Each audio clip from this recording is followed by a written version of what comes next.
operation and was looking for a way to feed them out in a field and minimize waste at the same time. After considerable research, he came up with this large portable feeder design, which right now measures about 17 feet wide by 96 feet long. But the design allows him to make it almost any length he wants. The posts are 10 feet apart and 10 feet then 6, and I strap the posts on, like the panels on with these straps here. And as the cows eat here, I open it up one hole at a time as they kind of clean up on the sides. And then just work it down. At one end of the feeder, Garmin has a farm-built wooden sliding gate, which is pushed along as the cows clean up the feed.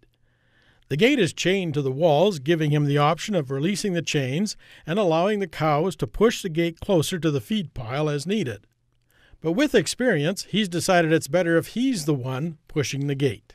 Take my little fork and just clean it up about 2 feet and then push it in by hand and then chain it solid. Because feed will actually be wasted underneath if you just let the cows push it, and it has a chance of tilting and then the cows can get in to the side. So I like to chain it solid every time. Each fall, before the ground freezes, Garmin puts in the posts on the field where he wants to set up the feeder. During our early December visit, he also showed us the second set of posts where he plans to feed the cattle once the feeder is empty, which usually happens around mid-January. Set it up as close to like a windbreak, so they're protected a bit from the northwest winds. There's very few trees in this area, so there's not a lot of places to do this. So I'd like to maybe set it up, do smaller batches and spread it out a bit more to spread manure. At some point, Garmin expects to buy his own tub grinder, but so far he has hired a custom grinder to fill the feeder, which can usually be done in a day. For the first fill in fall, he mixes all his low-quality hay bales about half and half with some of his best hay.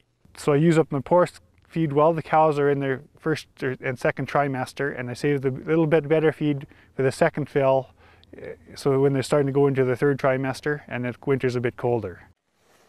If his overall hay quality isn't quite as good as he'd like, or if it's colder than normal in the winter, Garmin will sometimes add grain screenings to improve the quality of the feed.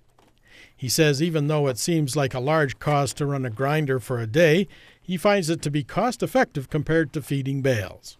It's only for 4 or 5 hours, and if you add it up starting your tractor every day, you're probably going to use more fuel through the course of 2 months than if you had your tractors running one day. So your fuel's a balance, I think. And there's no manure to haul, so you're making money there. And your labor is really low once everything's set up. So there's a bit of labor getting it set up, extra labor setting it up, but once it's set up, your labor through the worst part of the weather is really easy. Garmin has discovered that it's a good idea to watch the weather forecast and try to fill the feeder on a relatively calm day. If you just grind a fresh pile and you get a windstorm that night, it might blow on you a bit. The best thing that can happen to the pile is getting an inch of snow right on top right after, and it'll hold it together beautifully. The Garmin farm covers about 1,700 acres, and he usually fences off close to 20 acres of cropland each winter where he will keep the cows and set up the 2 feeding sites. The resulting manure provides a significant fertility boost in the following years. Other than the posts, all the materials used to build the feeder are reused when he changes sites. And then in the spring, I pick everything up. I pull the posts, pick up the electric fence, and then I prepare the site for seeding annual crops in, and I can seed right through it all. Garmin estimates the material cost of building his portable feeder at around $3,000.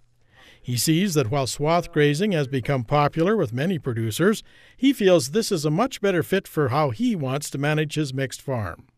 If I'm going to grow a crop of oats or barley, I want to try to get #1 milling oats, and it just doesn't make sense to me to grow a crop, drop it on the ground, let your cattle trample it, let it turn to straw first, cattle trample it to feed the cows. So you're better off, I think, harvesting a #1 crop if you can, maybe baling the straw and mixing it out through this system.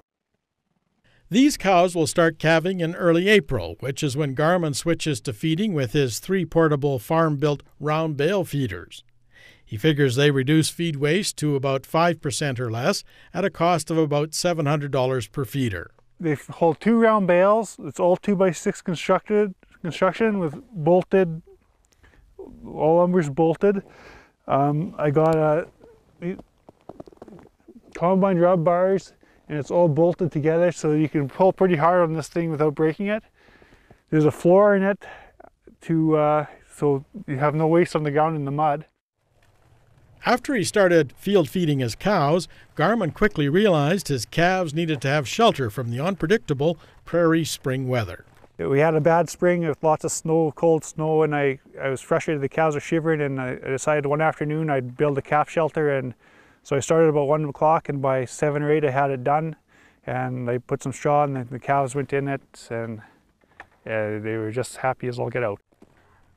The shelter is 8 feet by 16 feet and just under 6 feet high, with one open end where the calves enter. It's made of rough-cut lumber sheeted with recycled tin. Another set of rub bars bolted to the base allows Garman to pull it where it's needed.